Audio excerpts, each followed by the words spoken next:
Chegou o dia da grande crucificação, chegou o dia da morte do nosso Salvador, o dia de se cumprir aquilo que a Bíblia, durante muitas vezes, por muitos profetas, anunciou. Morte essa sem o qual nós não poderíamos ser salvos. Jesus precisou morrer para que eu e você pudéssemos ser poupados da ira e da destruição. Seja bem-vindo a mais um vídeo, eu sou o Leandro Machado e esse é o nosso projeto Bíblia Humana. Todos os dias nós estamos aqui lendo a Bíblia juntos, então pega já a sua Bíblia. Se você não é inscrito no canal, já se inscreve, deixa seu like, já ativa o sininho para o YouTube te avisar e bora ler a Bíblia. Nós vamos então de João, capítulo de número 19, a partir do verso 17.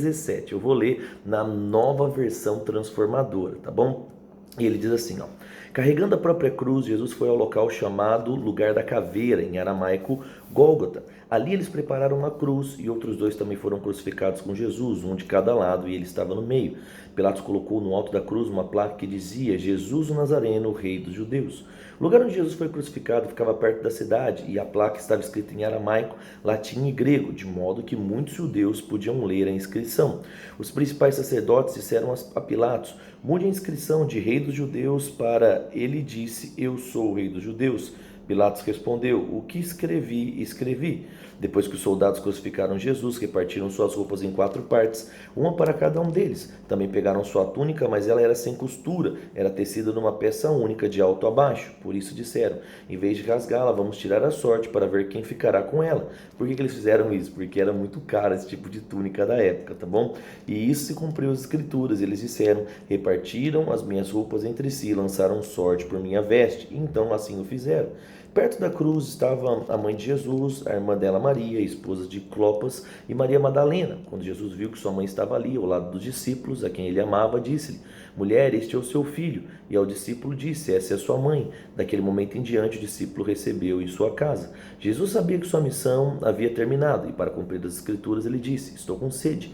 Havia ali uma vasilha com vinagre, de modo que ensoparam uma esponja com vinagre e colocaram na ponta de um caniço de rícipe e ergueram até os lábios de Jesus. Depois de prová-la, Jesus disse: está consumado. Então inclinou a cabeça e entregou o seu espírito. Era o dia da preparação e os líderes judeus não queriam que o corpo ficasse pendurado ali durante todo o dia seguinte, que seria um sábado muito especial. Por isso pediram a Pilatos que mandasse quebrar as pernas dos crucificadores e removê-los. Assim, os soldados vieram e quebraram as pernas dos 2 homens crucificados com Jesus. Mas quando chegaram até Jesus, viram que ele já estava morto e, portanto, não quebraram as suas pernas. Um dos soldados, porém, furou seu lado com uma lança e, no mesmo instante, correu sangue e água. Essa informação provém de uma testemunha ocular. Ela disse a verdade para que vocês também creiam. Essas coisas aconteceram para que se cumprissem as escrituras que dizem: nenhum dos seus ossos será quebrado, e olharão para aquele a quem transpassaram. Depois disso, José de Arimateia, que tinha sido discípulo secreto de Jesus, porque temia os líderes judeus, pediu autorização a Pilatos para tirar o corpo de Jesus. Quando Pilatos lhe deu permissão, José veio e levou o corpo. Estava com ele Nicodemos e o homem que tinha ido conversar com Jesus à noite. Nicodemos trouxe cerca de 35 litros de óleo perfumado, feito com mirra e aloés. Seguindo os costumes judaicos de sepultamento, envolveram o corpo de Jesus em lençóis compridos de linho, junto com essas especiarias. O local da crucificação ficava próximo a um jardim, onde havia um túmulo novo que nunca tinha sido usado. Como era o dia da preparação para a Páscoa judaica, uma vez que o túmulo ficava perto dali, então colocaram Jesus. Uma das coisas que eu acho mais interessante é que tudo aquilo que a Bíblia anunciou aconteceu. Jesus ele disse: eu tenho que fazer isso para que se cumpra as escrituras. Por quê? Porque Isaías 55:11 diz que toda palavra que sai da boca de Deus não volta sem antes cumprir. Então, se existia uma profecia acerca de Jesus, ele tinha que fazer. Como nós vimos que ele entrou montado no jumentinho, né? Cada uma das coisas que ele fez. E eu acho isso lindo, porque se Deus cumpriu a palavra e a profecia na vida de Jesus, ele também vai cumprir cada uma das promessas nas nossas vidas. Então, bora lá então agora, 2 Crônicas, capítulo de número 30. 2 Crônicas 30, nós vimos ali Ezequias consertando as coisas e agora vamos ver a preparação da Páscoa. A Páscoa, que ela é comemorada como um memorial daquela saída do povo lá de Êxodo, né? Aqui em 2 Crônicas. Bora lá. 2 Crônicas 30, versículo 1 diz assim: o rei Ezequias enviou uma mensagem para todo Israel e Judá e escreveu cartas para o povo de Efraim e Manassés. Convidou que todos devessem vir ao templo do Senhor em Jerusalém para celebrar a Páscoa do Senhor, o Deus de Israel. O Deus e seus oficiais e toda a comunidade de Jerusalém decidiram celebrar a Páscoa um mês depois da data estabelecida. Não conseguiram celebrá-la na data prescrita, porque não havia como purificar os sacerdotes em número suficiente até esse dia, e o povo ainda não tinha se reunido em Jerusalém. Esse plano para celebrar a Páscoa pareceu bom ao rei e a toda a comunidade. Assim fizeram uma proclamação em todo Israel, desde Berseba até o sul, até Dan, ao norte, convidando todos para virem até Jerusalém para celebrar a Páscoa do Senhor, o Deus de Israel. Fazia tempo que essa festa não era celebrada por um grande número de pessoas, como a lei exigia. Por ordem do rei, os mensageiros foram enviados até Israel e Judá e levaram cartas que diziam: Ó israelitas, voltem para o Senhor, o Deus de Abraão, Isaque e Israel, para que ele se volte para nós e os poucos que sobrevivemos conquistamos agora os reis assírios. Não sejam como seus antepassados e parentes que foram infiéis ao Senhor, o Deus dos seus antepassados, e se tornaram um objeto de desprezo. Como vocês mesmos podem ver, não sejam teimosos como eles foram, mas se submetam ao Senhor. Venham até esse templo que ele consagrou para sempre. Adorem ao Senhor, o seu Deus, para que a sua ira ardente se desvie de nós. Pois se voltarem para o Senhor, seus parentes e seus filhos serão tratados com bondade por aqueles que os capturaram. Voltarão assim para a terra, pois o Senhor, seu Deus, é cheio de graça e compaixão. Não os rejeitará novamente. Voltem hoje para ele. Os mensageiros foram até a cidade de Efraim e Manassés, até o território de Zebulon, mas a maioria do povo riu e zombou deles. Contudo, alguns de Asser, Manassés e Zebulon se humilharam e vieram até Jerusalém. Ao mesmo tempo, a mão de Deus estava sobre o povo da terra de Judá, dando-lhes um só coração para obedecer às ordens do rei e de seus oficiais, conforme a palavra dizia. Assim, uma grande multidão se reuniu em Jerusalém no segundo mês para comemorar a festa dos pães sem fermento. Começaram a trabalhar e removeram os santuários idólatras de Jerusalém. Também removeram todos os altares de incenso e jogaram no vale de Cedron. Olha aqui uma dica, querido. Toda mudança vai exigir esforço da gente.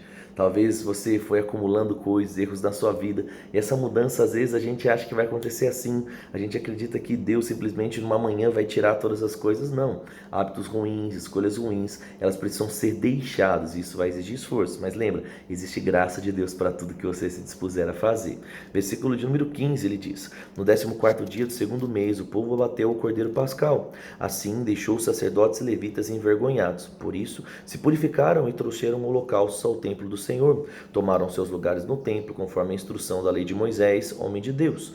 Os levitas trouxeram sangue de sacrifício para os sacerdotes, que então aspergiram sobre o altar. Visto que muitas pessoas não haviam se purificado, os levitas tiveram que abater por elas um novo cordeiro pascal, a fim de consagrá-las ao Senhor. A maioria dos que vieram a Efraim, Manassés, Zaquar, Zebulon não haviam se purificado, mas o rei Ezequias orou por eles e foi permitido que comessem a refeição pascal. Embora isso fosse contrário aos requisitos da lei, pois Ezequias então orou: que o Senhor é bondoso, nos perdoe. Perdoe aqueles que resolveram buscar o Senhor seu Deus, o Deus de seus antepassados, mesmo que não estejam devidamente purificados, conforme os padrões do santuário. E o Senhor ouviu a oração de Ezequias e perdoou o povo. Olha que coisa linda, né? Então os israelitas que estavam em Jerusalém comemoraram com grande alegria durante 7 dias a festa dos pães sem fermento. A cada dia os levitas e sacerdotes louvavam o Senhor com instrumentos ressoantes. Ezequias elogiou todos os levitas pela aptidão que demonstraram no serviço do Senhor. A celebração então prosseguiu por 7 dias. Apresentaram ofertas de paz e o povo agradeceu ao Senhor, o Deus dos seus antepassados. Toda a comunidade então resolveu continuar com a festa por mais 7 dias, de modo que celebraram com alegria por mais de uma semana. Ezequias, o rei de Judá, deu à comunidade 1.000 novilhos, 7.000 ovelhas, para que oferecessem como sacrifício, e os oficiais deram 1.000 novilhos, 10.000 ovelhas e cabras. Nesse meio tempo, muitos outros sacerdotes também estavam se purificando. Toda a comunidade de Judá se alegrou, incluindo os sacerdotes, levitas e todos que vieram à terra de Israel. Os estrangeiros residentes em Israel que vieram para a festa, todos estavam morando em Judá.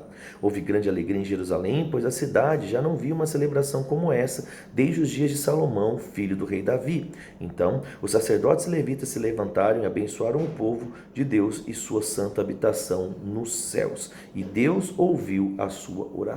Graças a Deus, a gente vê o povo começando a acertar as coisas. E, gente, onde existe obediência, existe o favor de Deus, o cumprimento de cada uma das promessas. Bora lá então agora para Salmos, vamos ver aqui, Salmos 86, bora lá. Salmos 86, vamos ver o que o salmista diz para a gente. Ele diz assim, ó: Inclina-te o teu ouvido e ouve a minha oração.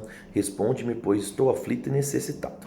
Protege-me, Deus, pois sou fiel a ti. Salva-me, pois sou seu servo e em ti confio. Tu és o meu Deus. Tenha misericórdia de mim, ó Senhor, pois clamo a ti sem parar. Alegra-me, Senhor, pois a ti me entrego. Ó Senhor, tu és tão bom e tão pronto para me perdoar, tão cheio de amor e amor por todos aqueles que o buscam. Ouve agora, Senhor, a minha oração e atende o meu clamor. Em tempos de aflição clamarei e você me responderá. Nenhum dos deuses é semelhante ao Senhor, nenhum deles pode fazer o que você faz.